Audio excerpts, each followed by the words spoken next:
Welcome in, friends, to another edition of Sports from the Couch here on Mercado Airwaves. I'm your host, Mike Mercado. I want to thank you so much for making us a part of your day. Before we get to this latest segment from the latest edition of the Sports Cubicle on WCPT 820 AM, we want to remind you can follow us all over in the universe. I'm on Twitter at Mike A Media, Instagram, Mike Mercado Media. You could be interactive with the show on Twitter at Couch Sports Talk and at Sports Cubicle TV. Like, rate, review, and share us on all major podcast platforms, wherever you get your favorite podcasts at Mercado Airwaves. Check out the video version of the podcast over at youtube.com/Mercado Airwaves Network. We have swag over at teespring.com/Mercado Airwaves. And if you would like to get our weekly NFL picks, check us out at patreon.com/Mercado Airwaves. Now enjoy this segment from the latest edition of the Sports Cubicle on WCPT 820 AM with Dan Marver, Devin Tingle, Paul Chivari, and myself, Mike Mercado. Well, the lockout continues, but we had some movement, I guess you could call it. It was the first major economic proposal, and it happened earlier this week, on the middle of the week on Wednesday. It didn't go well, though. Of course, the players were going to reject that. And why I say it doesn't go well, I think it's just kind of the typical negotiation process that now that we're seeing it play out in real time, it's about what was expected. I had really high hopes when the lockout started at the beginning of December that these two sides could come to a quick agreement.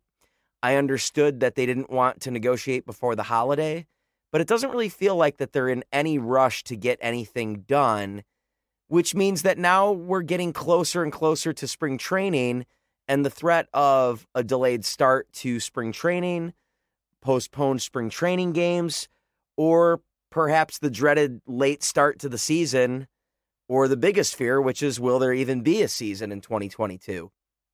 I still think we can remain optimistic that we're going to see at least a full season this year. Spring training might have a little bit of a different look, but if you remember last year's spring training was a different look. You know, they kind of played in pods almost in Florida. And then if you remember when the first initial lockdown happened with the COVID when it broke through to the United States, it canceled spring training. So and then that led to the summer camp before the start of the shortened pandemic season.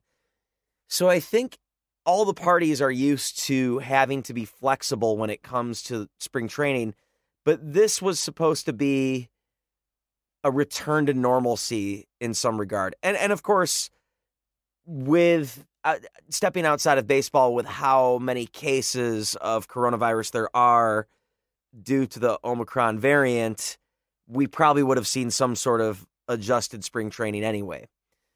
But now we're getting closer and closer to the season, maybe about a month away from when pitchers and catchers should have reported.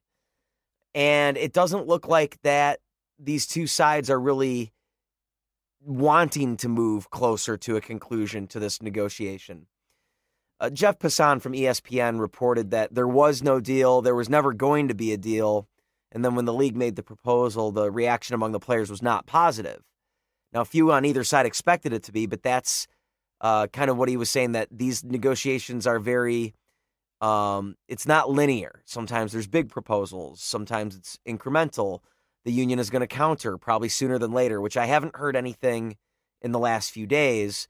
But it is a long process. And as someone that's been a part of some labor negotiations, maybe not at the table per se, but part of a union in the middle of a process of a negotiation, and my situation's way different than Major League Baseball.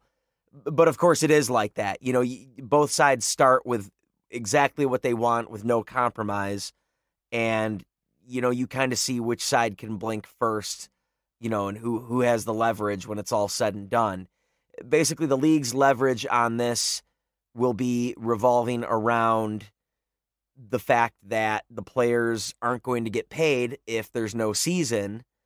And though the owners do need revenue, I think to them, they can handle, you know, it's not like the coronavirus where there was no one in the crowd where they still had to pay the players somewhat for playing. They wouldn't have to pay what they were expected to pay if there's no season. So I think they could sit on their hands a little bit easier than the players who need to provide for their families, or, whatever they agreed to, whatever they expected, whatever sort of, payments that they need to make on their homes, their cars, what have you, whatever commitments that they've made. So I think the league is going to have all of the leverage all the way through this process, but we'll see. What I haven't seen from the players is that they want to strike. I haven't seen that yet. I've just seen that the players feel that now's the time to really make some major changes.